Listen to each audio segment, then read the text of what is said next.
Hi, welcome to Hard-Boiled Synthesis, Lecture 13. My name is Marc Lajeunesse, and if you've been following the course so far, I've spent a ton of lectures recording myself extract data for meta-analysis. And if you recall, some of the numerical values I tried to pull out from each study were the means, the variances, sample sizes. Well, today I'm going to talk a bit about how we're going to make use of that stuff. In particular, I'm going to talk about effect sizes, which are the common currency of meta-analysis. They're the data of meta-analysis. And in spirit of what my original motivation for the class was, I'm going to avoid a lot of theory talk here, but I can't help it. This is the stuff I really love, and so I'm probably going to splash a little bit about that today. Now, the setup is going to be slightly different. I'm having some technical issues, and so I'm just going to have to do things the old-fashioned way. Excuse me.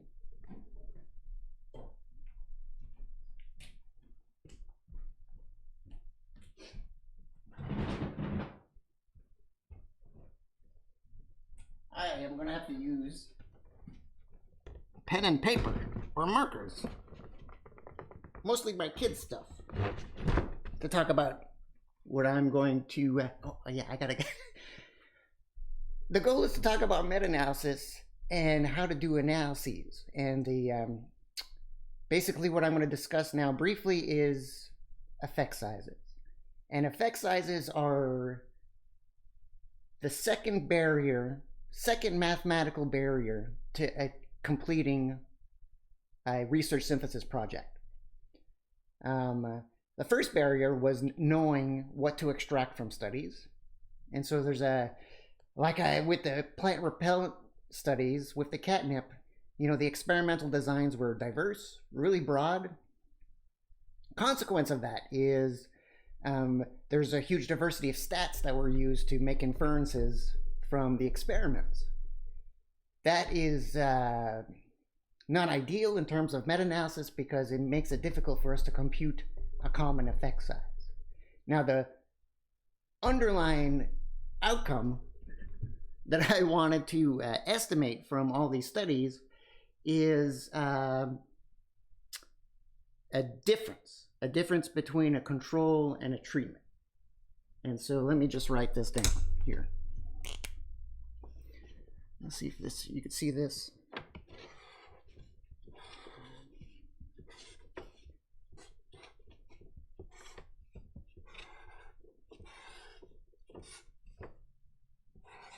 Okay, so here we just have a straight up difference between a treatment mean and a control mean. Okay, this is, in terms of repellency studies, this is essentially the difference between exposing mosquitoes to catnip and then not exposing mosquitoes to nothing, to some sort of control, like the DEET, positive control, or bare arms, a negative control, or some sort of solvent.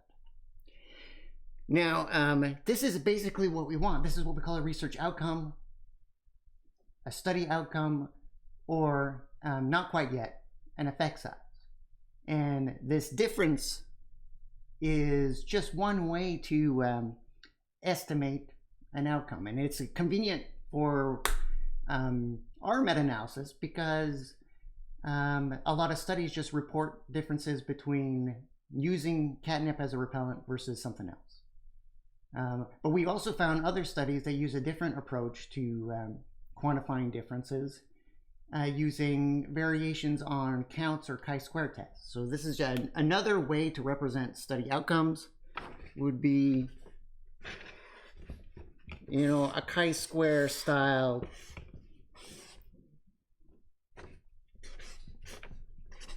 Punnett table where you have counts, say number repelled, number not repelled for the treatment and for the control group. All right, so that's just another way to express the outcome of an experiment. Another way, which I didn't find any with the repellency studies, is oh, I got those backwards already. Whatevs. Okay, let me fix that. Where you have a regression model estimating the relationship between two variables.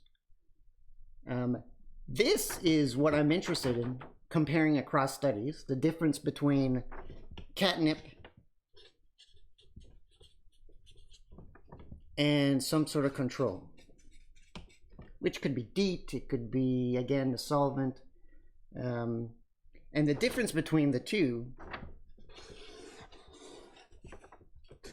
is what you can't see, of course. It's called the effect. Okay? Now, now there's more to it than this, right? I can't just take the difference between the means of the treatment and control groups. The means could be anything. They could be average landing time, average landing times, average probing times, number repelled, number not repelled, an average of something, right? So the response could be a huge diversity of things in these experiments. But just comparing the difference isn't enough. And the reason for that is the units remain the same if you just take the difference. So if the units were, for example, number repelled per hour minus the number repelled per hour for the control group, it would still be under units repelled per hour. And another study may report a totally different unit. For example, number of landing times. And so in order to make it cross-comparable across studies, you need to standardize. You need to create a common currency. And so for our case, what we do is we scale the difference with the pooled variances of each group. Okay, I'm not going to go too much into this, other than it's a way to make the effect size unitless. Unitless so that you can combine and compare across different studies. Now, this historically, in ecology anyway, has caused a lot of confusion. At least that's what I hear from the stories. And that originally, meta-analyses were using this type of effect to quantify the outcomes of studies. And reviewers to these research were like, what is this thing? This is the absolutely bizarre way to represent outcomes. We don't like it whatsoever. And a consequence of that was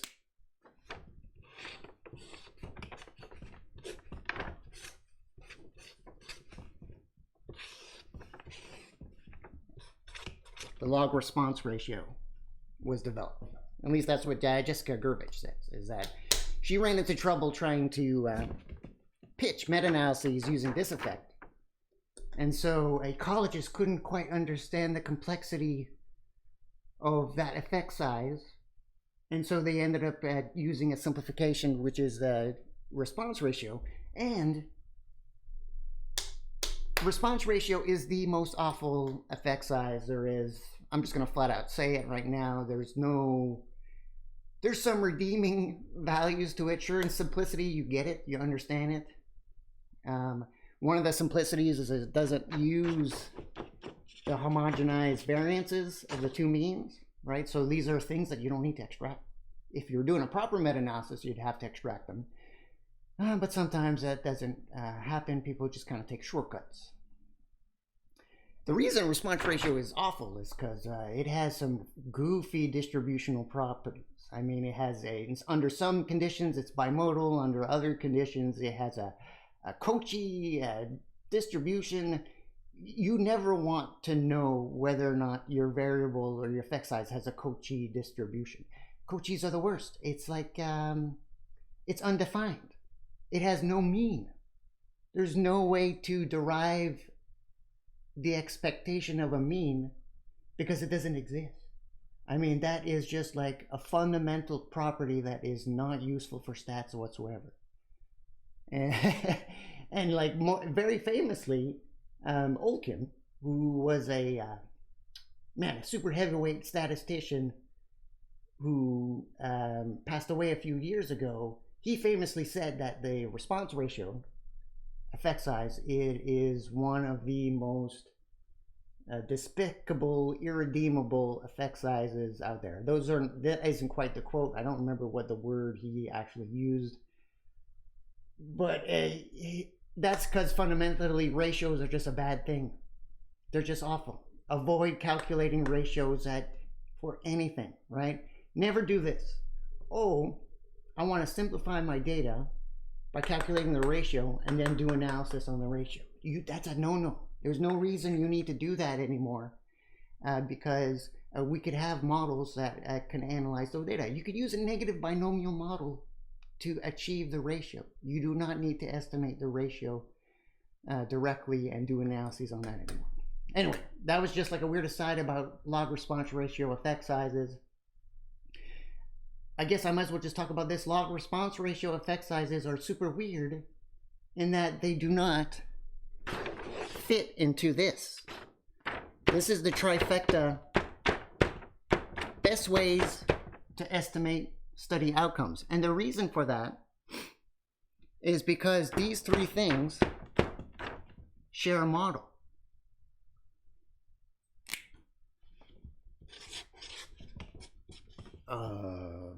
What is it? Is it X? I know it's alpha. They share this model right here, which is the linear model. All these ways is just different ways to representing this model.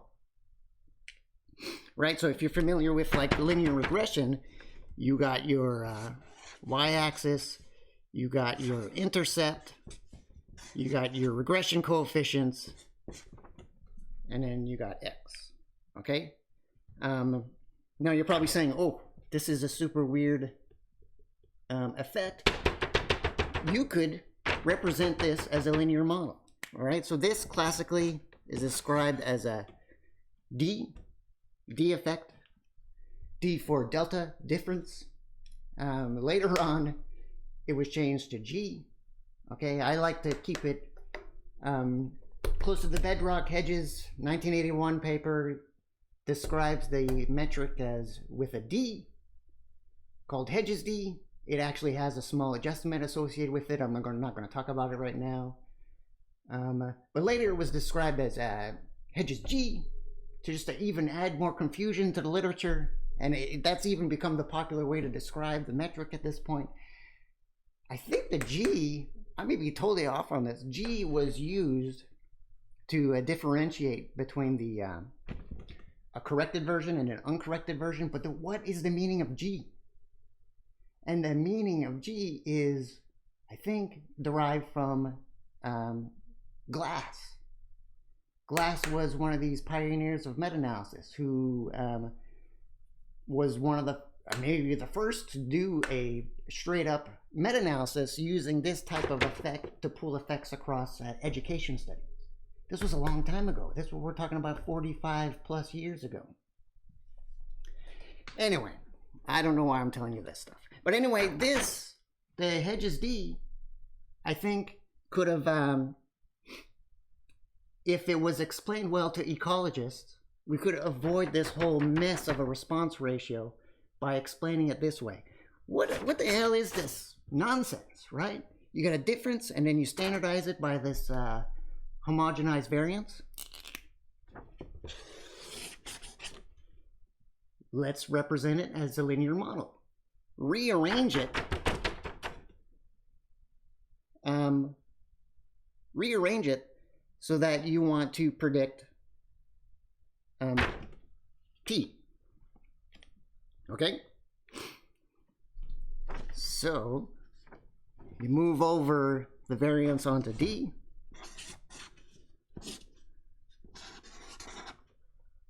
And then you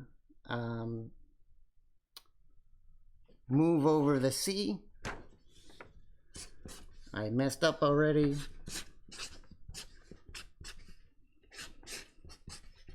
There we go. Now we just described it as a linear model, right? So I think that would have been way more convincing to the original skepticism and criticism of Hedge's D in ecology, was to explain to people that this is a model based on just a classic linear models that we all use for all sorts of stats.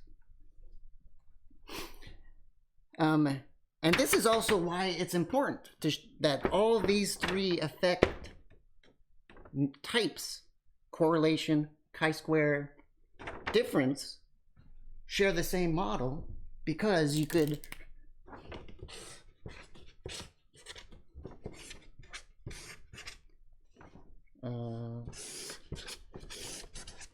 convert back and forth into these different metrics, right? You can't do that with a response ratio.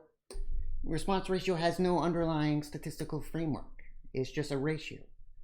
Whereas the Hedge's D, the correlation, this chi-square type effect size, like the odds ratio, all share the same underlying linear model. And so you could do acrobatics. You could convert, transform these things back and forth. And this is a really key characteristic of meta-analysis, is because studies don't report outcomes the same way. This is really important in ecology. You need that flexibility to move back and forth into different effect sizes so that you can have a common currency to compare across studies. And so in terms of repellency studies, right, we're going to get a bunch that are focused on this, but we're going to get a few that just report counts, chi-square outcomes. And so because these share the same underlying model, I can convert these outcome effect sizes into a common currency and do stats, do analyses. I'm totally out of breath. Maybe this is not at all convincing to you. Like, why go through about all this? And a fundamental part of meta-analysis is how we understand studies in terms of sampling error. And meta-analysis spends a lot of time trying to model that sampling error. One way, and a very important way in which studies vary considerably, is based on their sample size. Studies with few replications are going to show over and underestimation of the true effect. That's sampling error. But as the sample size increases, it converges closer and closer to the true underlying effect, this thing you're trying to measure, this phenomenon that you're trying to measure experimentally. And so knowing the distributional properties, how they relate to themselves mathematically, statistically, really makes it important to model things comparatively across studies. So once I start talking about why we do meta-analysis, that's not for today. This is why we estimate outcomes using these well understood effect sizes, because we understand their properties. We're not trying to invent something new here, because we have this firm statistical foundation to work off of. And so in the end, you know, the poor response ratio is just like this this ugly metric that emerged in ecology. It's actually getting adopted now in medicine. It was independently derived in medicine.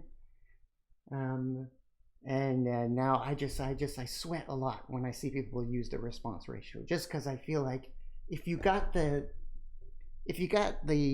ingredients, like the mean, variance, and sample size, just use the Hedge's D.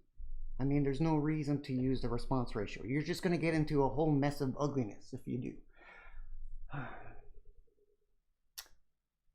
Another thing I wanted to talk about, okay, I forgot, is you do not need to know any of this stuff, really, to do your meta-analysis, right? Because your goal is to pull out specific values. You want to pull out the mean, you want to pull out the variance, and pull out the sample size. These aren't often reported consistently. That's an aggravating challenge. But you don't need to know why these things are derived the way they are. There's a lot of neat R packages that just kind of do the calculation for you. And so it's like, I like to say, you know, you could drive a car, but you don't need to know how the engine works to drive a car. These are two separate knowledge domains. Maybe it helps you knowing a little bit about how the car works if you run into problems, but by most part, if you're just taking the car out for a ride, you want to synthesize a collection of studies, you don't really need to know these mechanics, the mechanisms, the intricacies of effect sizes to achieve that. Now, what happens though is you may run into problems, right? Your data may not be consistently reported, and there may be a lot of variation in outcomes. There may be other things you want to model. That's when it kind of gets into the more complicated stat stuff. I guess eventually I'll get into that once I start analyzing the outcomes of catnip repellency studies. And so I think I did it. One last thing I wanted to talk about again is what the challenge with effect sizes is. Where was I going with this? The challenge with effect sizes is that when you're doing a meta-analysis, you're kind of mining retrospectively studies that are old. That's a key part of the meta-analysis. Is you want to be inclusive, you're including old studies. And older studies report things in a different way than what we're familiar with now. I mean, back in the day, everything was kind of least squares statistics, which is just a way to estimate this model. But now we barely use least squared stuff. I mean, we got all the fancy matrix algebra to estimate this properly. We don't need to use like these abbreviated sums to get to this model. And so if you're a new to science, new to stats, reading these old studies may be another barrier you need to be aware of, because they're going to reporting things that you may not have learned in your stats courses, like ANOVA. ANOVA, I don't think, is something that's often covered anymore, mostly because in R, if you're using R to do stats, it's not reporting the outcome, the statistical outcome in F ratios or effect level least squared type means, different abbreviations to represent the coefficients of the model. It's just flat out gives you the full-on model.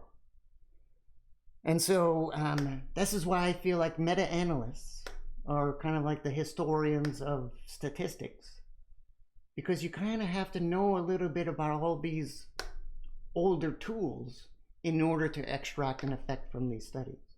I mean, once in a while, like a lot of the studies, I already extracted data from the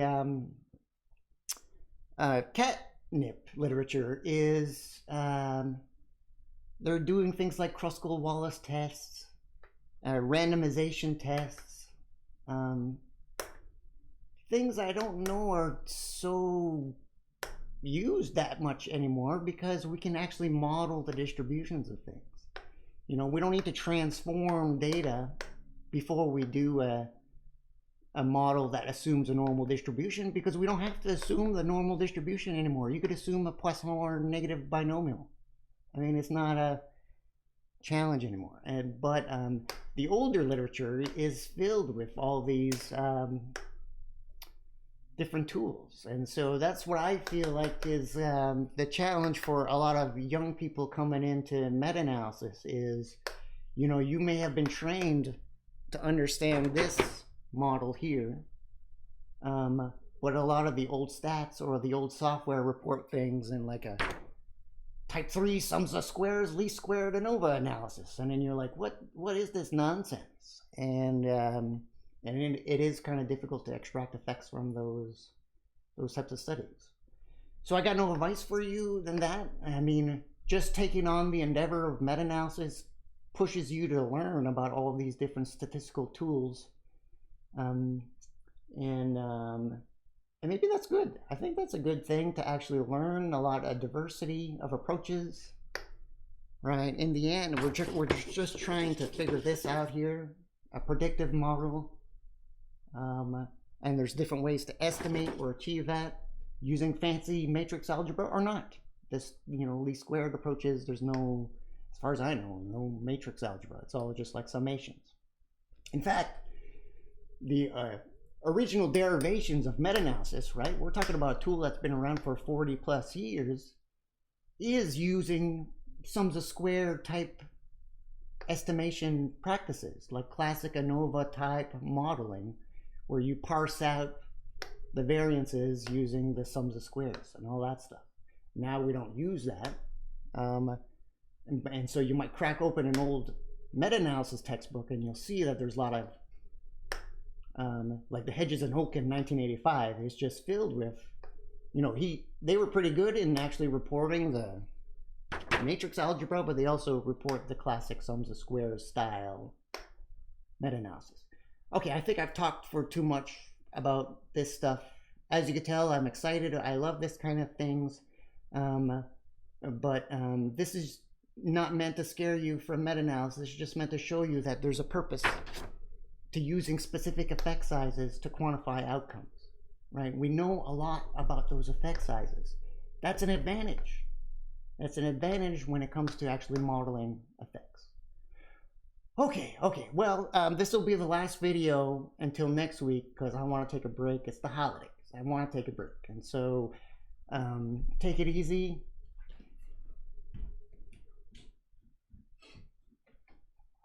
Have a good one.